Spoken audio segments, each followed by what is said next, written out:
بالله من الشيطان الرجيم. بسم الله الرحمن الرحيم. ولا تقربوا مال اليتيم إلا بالتي هي أحسن حتى يبلغ أشده وأوفوا الكيل والميزان بالقسط لا نكلف نفسا إلا وسعها وإذا قلتم فاعدلوا ولو كان ذا قربى وبعهد الله أوفوا ذلكم وصاكم به لعلكم تذكرون. وأن هذا صراطي مستقيما فاتبعوه ولا تتبعوا السبل فتفرق بكم عن سبيله ذلكم وصاكم به لعلكم تتقون. یہ سورۃ الانعام کی آیت نمبر 152 تا 153 آپ حضرات کے سامنے تلاوت ہے. ان آیات کریمہ کا ترجمہ یہ ہے وَلَا تَقْرَبُوا، اور نہ تم لوگ قریب جاؤ، مال الیتیم، یتیم کے مال کے، الا باللتی ہی احسن، مگر اس طریقے سے جو طریقہ بہت اچھا ہو، حتی یبلغ اشدہ، یہاں تک کہ وہ یتیم اپنی قوت کو پہنچ جائے، اپنی جوانی کو پہنچ جائے، بلوغت کو پہنچ جائے. وَأَوْفُوا الْكَيْلَ، اور پورا کرو تم لوگ ماپ کو، وَالْمِيزَانَ، اور وزن کو، پورا کرو تم لوگ کیل کو اور میزان کو، بالقسط، انصاف کے ساتھ. لا نکلف نفسا، ہم کسی نفس کو تکلیف نہیں دیتے، الا وسعها، مگر اس کی طاقت کے مطابق. وَإِذَا قُلْتُمْ، اور جس وقت تم بات کرو، فَاعْدِلُوا، تو تم انصاف کرو، وَلَوْ كَانَ ذَا قُرْبَى، اگرچہ وہ کتنا ہی قریبی رشتہ دار ہی کیوں نہ ہو. وَبِعَهْدِ اللَّهِ أَوْفُوا، اور اللہ کے وعدے کو پورا کرو.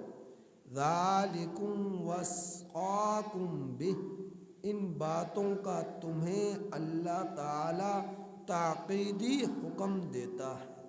لعلکم تذکرون، تاکہ تم لوگ نصیحت حاصل کرو.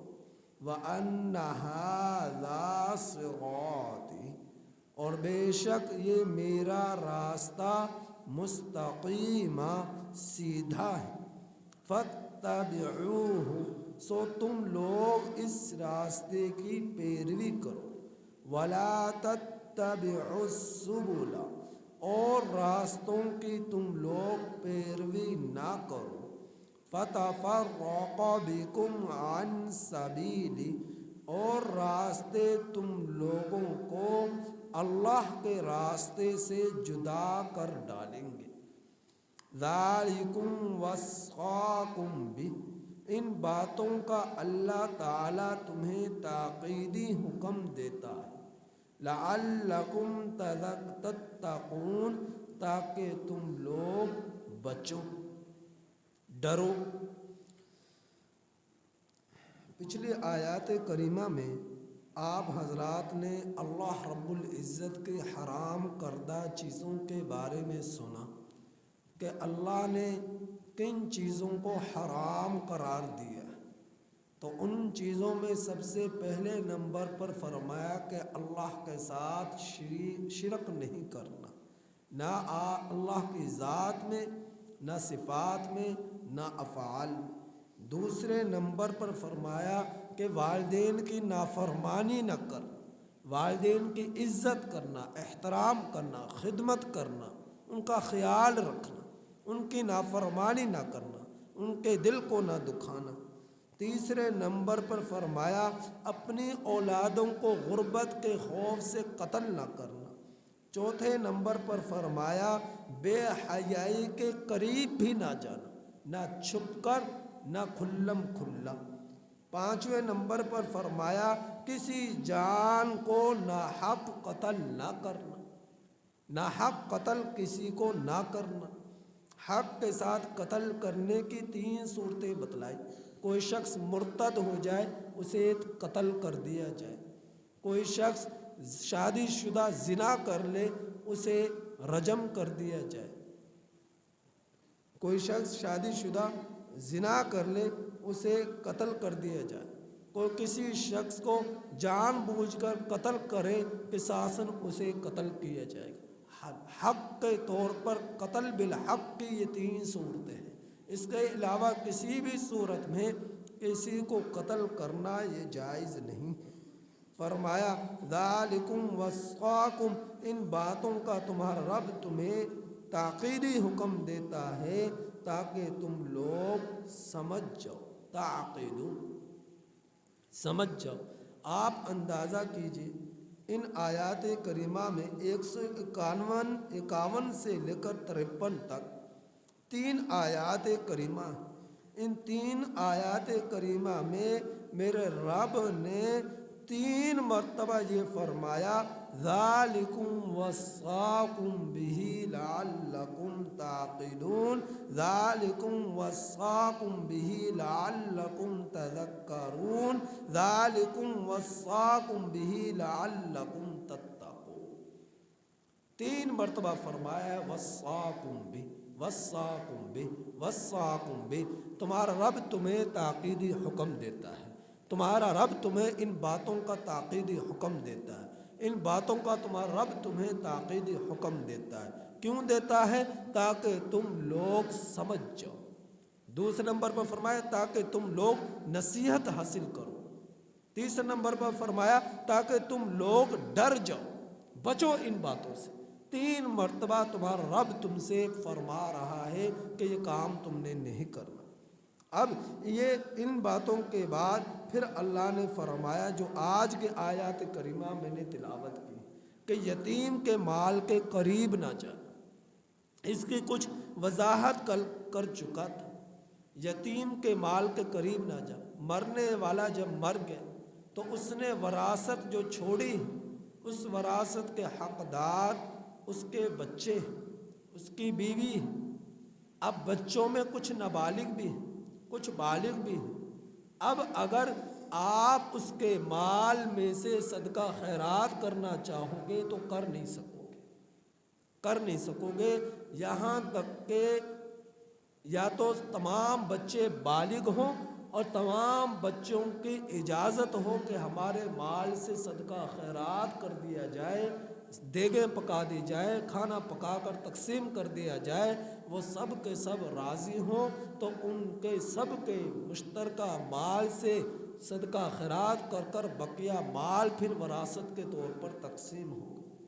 اور اگر ان بالغ بچوں کے ساتھ ایک بچہ بھی نابالغ ہے، اور اگر آپ ایک بچہ بھی نابالغ ہے تو اس نابالغ بچے کے ہونے کی بنا پر آپ اس مرنے والے کے مال سے صدقہ خیرات نہیں کر سکتے، کھانا نہیں پکا سکتے، اگرچہ آپ اس نابالغ بچے سے اجازت ہی کیوں نہ لے لو، کیونکہ نابالغ بچے کی اجازت کا کوئی حیثیت نہیں ہے۔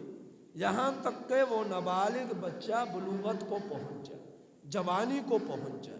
تو نابالغ بچے کے ہوتے ہوئے مرنے والے کے مال میں سے آپ دیگے نہیں پکا سکتے، کھانا نہیں پکا سکتے، خیرات نہیں کر سکتے، صدقات نہیں کر سکتے، یہاں تک کہ وہ نابالغ بچہ بھی بلوغت کو پہنچ جائے۔ ہاں کسی نے اپنی طرف سے کرنا ہے، جو اس کا بیٹوں میں سے نہ ہو، کوئی چاچا تایا خاندان میں سے کوئی اور کرنا چاہتا ہے اپنے مال میں سے کہ میں اپنے بھائی کی طرف سے یہ صدقات کرتا ہوں، اپنے بھائی کی طرف سے یہ خیرات کرتا ہوں، تو وہ کر سکتا ہے، وہ کر سکتا ہے۔ اور مرنے والے کے گھر میں عام طور پر 3 دن جو ہے آپ شریعت نے اجازت دی غم کے، نڈھال ہونے کے، یعنی کہ وہ مرنے والا 3 دن تک عام طور پر اس کے گھر میں اہل خانہ پر غم ہے، غم کے بنا پر وہ کھانے کو بھول چکے ہیں، پینے کو بھول چکے ہیں، تو لہٰذا اب پڑوسیوں کا حق ہے کہ وہ ان کے گھر میں کھانا بھیجیں، ان کے بھوک کا خیال رکھیں، ان کے کھانے کا خیال کریں، ان کے کھانے پینے کا انتظام کریں۔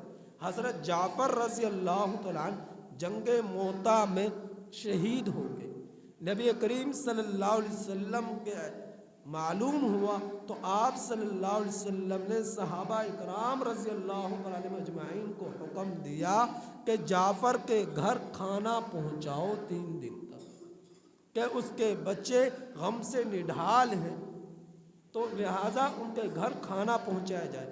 تو پڑوسیوں کی ذمہ داری ہے مرنے والے کے گھر میں کھانا پہنچائیں 3 دن تک، یہ پہنچانا سنت ہے، سنت عمل ہے کہ کھانے کا خیال کرے، ان کو کھانا کھلائے پیار سے، محبت سے، منتیں کر کر کہ کھانا کھا لو، اللہ کا حکم ہوا ہے تو اللہ کی مرضی، آپ کھانا کھائیں، تو ان کے کھانے کا خیال رکھا جائے۔ اور مسئلے کے اعتبار سے یہ بھی ہے کہ مرنے والے کے بچے، بیوی، اس کے خاندان والے اگر اپنے گھر میں اس دن چولہا جلانا چاہیں، کھانا پکانا چاہیں تو وہ پکا بھی سکتے ہیں، حرام نہیں ہے، یہ حرام نہیں ہے کہ 3 دن تک اگر ان کے گھر میں کھانا پکا تو انہوں نے گناہ کر دیا، ایسا نہیں۔ یہ تو ایک فطرتی طور پر جب کوئی مر گیا تو اس کے اوپر غم ہے، پریشانی ہے، اور جب کوئی پریشانی ہوتی ہے، غم ہوتا ہے تو کوئی بھی چیز اچھی نہیں لگتی۔ اس لیے شریعت کا یہ مزاج ہے، آپ صلی اللہ علیہ وسلم نے فرمایا کہ پڑوسیوں کی اب ذمہ داری ہے کہ اس مرنے والے کے بیوی بچوں کو، اہل خانہ کو کھانا پہنچائیں اور ان کے بھوک کا خیال کریں، ان کے کھانے کا انتظام کریں، ان کے کھانے کا انتظام کریں۔ تو اللہ تعالیٰ فرما رہے ہیں یتیم کے مال کے قریب نہ جانا، الا باللتی ہی احسن، مگر اس طریقے سے جو طریقہ بہت اچھا ہو۔ طریقہ اچھا یہی ہے اس کے مال کی نگرانی کی جائے، اس کے مال کی حفاظت کی جائے، اس کے مال کی دیکھ بھال کی جائے، اس کے مال کو ضائع نہ ہونے دیا جائے، یہاں تک کہ حتی یبلغ اشدہ، وہ یتیم بچہ بلوغت کو پہنچ جائے، جوانی کو پہنچ جائے، جوان ہو جائے، بالغ ہو جائے، سمجھدار ہو جائے، اس وقت تک اس کے مال کی حفاظت کرنا باقی افراد کے، اہل خانہ کی ذمہ داری ہے، رشتہ داروں کی ذمہ داری ہے کہ اس کے مال میں بددیانتی نہ کی جائے۔ پھر میرے رب نے فرمایا انما یأکلون فی بطونہم نارا، وہ لوگ اپنے پیٹوں میں جہنم کی آگ بھر رہے ہیں جو یتیم کا مال کھاتے ہیں۔ وَسَيَصْلَوْنَ سَعِيرًا، ان قریب ان لوگوں کو جہنم کے اندر داخل کیا جائے گا، بھڑکتی ہوئی آگ میں ان لوگوں کو ڈالا جائے۔